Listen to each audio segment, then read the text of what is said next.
Okay, so guys, as you know, your tribal chief has been thinking of many possibilities and theories on how the closing stages of our beloved story Jujutsu Kaisen will end up in, and a thought came into my head that what if Megumi ends up becoming the final antagonist of the story? I made a video recently talking about how Yuji could potentially be the next Sukuna. Well, what if the next Sukuna is Megumi? Now, obviously, Sukuna is inside of Megumi's body, so by default, Megumi technically did become the next Sukuna. But I want to talk a bit deeper with you guys. What if what we are seeing right now with Megumi's character and downfall is the same road we have seen before? Geto, for instance, we have seen him fall to a dark path in the Gojo past arc after seeing a human being in Toji Fushigoro kill another innocent human being for the sole reason of making money.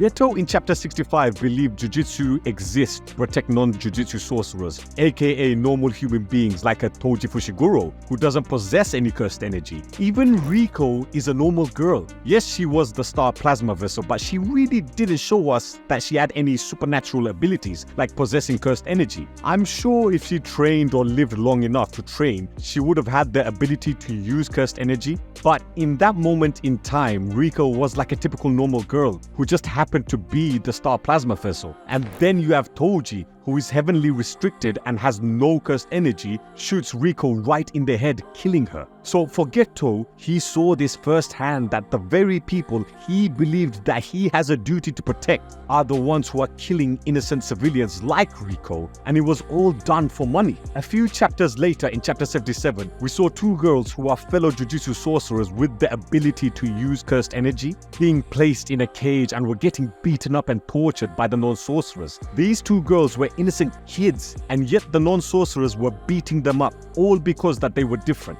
And again, Geto is seeing this firsthand right in front of him. So his whole belief system on protecting non-sorcerers that he declared was a Jujutsu sorcerer's duty back in chapter 65 has crumbled down and made him a new man. Akutami through Geto is showing us how a good-hearted person like Geto with the most purest intentions can also fall into darkness. As Geto is seeing more tragedy and evil being done by the non-sorcerers, it's slowly eating away in his way of life and the way he thought was his main purpose in life, which was to protect the non-sorcerers. This is what Akutami does. He has his characters take emotional blows and slowly breaks them down until they fully become broken characters, which is what we have seen happen with Geto as he became fully evil and wants to get rid of all non-sorcerers and wants to create a world of only strong Jujutsu sorcerers.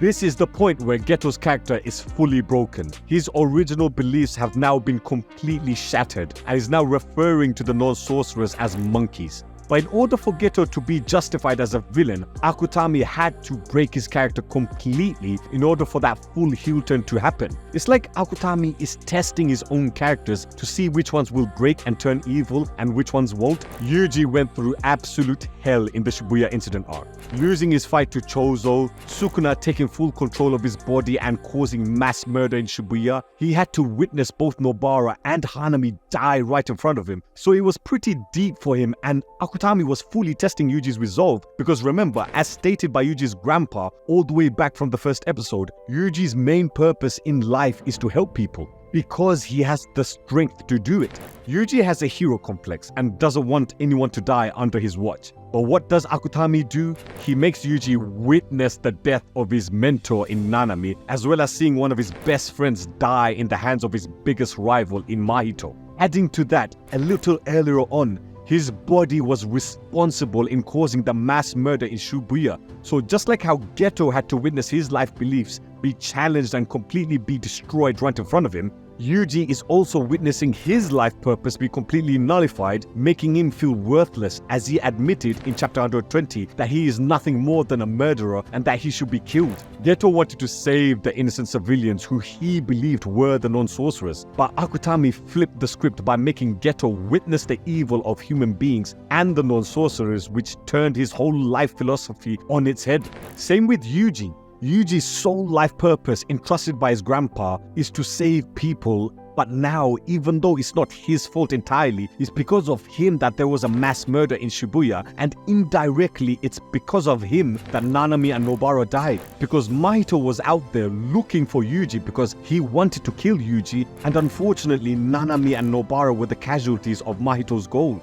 But the key difference between the two characters is that Yuji had someone to pull him out of his despair. Hodo in chapter 127 gave Yuji the pep talk he needed, saying all Jujutsu sorcerers are allies and that the ones who have passed away are never truly gone. This gave Yuji a second wind and almost a new leash on life, which kept him going in the fight against Mahito. And ultimately, he ends up defeating Mahito, whereas Geto never really had that pep talk. He secluded himself. He's been going to missions by himself, making him more isolated. The power gap between himself and Gojo also didn't help. As Gojo was getting more stronger and was receiving more attention from the Jujutsu world, it felt Geto was being left behind in the dust. With these dark thoughts on whether if normal human beings are worth saving, Geto tragically never had anyone give him a pep talk to get him back to his senses, which sent him down a path of evil and destruction. Yuji had Todo saving him, which helped him carrying on the fight against the cursed spirits, whereas Geto didn't have anyone to save him, which led him down a destructive path.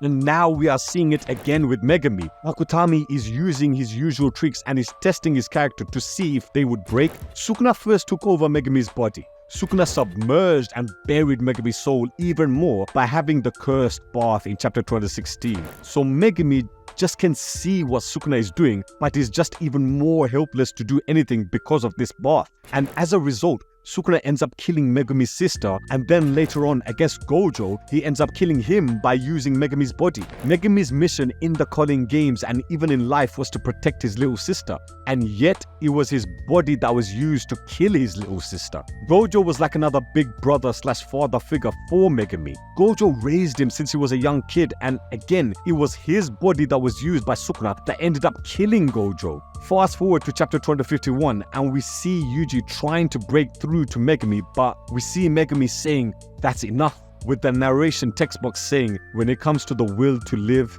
Megumi's soul had already ... which it doesn't really take a genius to figure out the blanks. Now, Yuji can end up becoming the total figure for Megumi in this moment. However, due to the bath ritual and the death of his sister and the mentor figure in Gojo being killed by his own hands, this can potentially be the turning point for Megumi. As much as I say Geto never had a total figure, which I believe he didn't, as he was questioning his life beliefs for over a year when Riko died, and no one reached out to help him, but we still did see Gojo trying to reason with him, but by that time it was already too late. Maybe if Gojo took more notice and tried giving him a pep talk earlier on, then maybe things would have changed. But this is the conundrum now. Will we see Megumi take the Geto path of destruction, or will he have a new leash in life and motivation to carry on like Yuji? Judging by his words in chapter 251, I think it might be too late for Megumi to be saved. History always repeats itself in the world of Jujutsu Kaisen, and I think now with the modern trio of Yuji, Megumi and Nobara, who are this day and age version of Gojo, Geto and Shoko, there was Geto from the previous group who ended up falling into evil. Now it's looking like history is repeating itself and we'll have Megumi fall into evil and potentially being the next Sukuna. If Sukuna were to be defeated,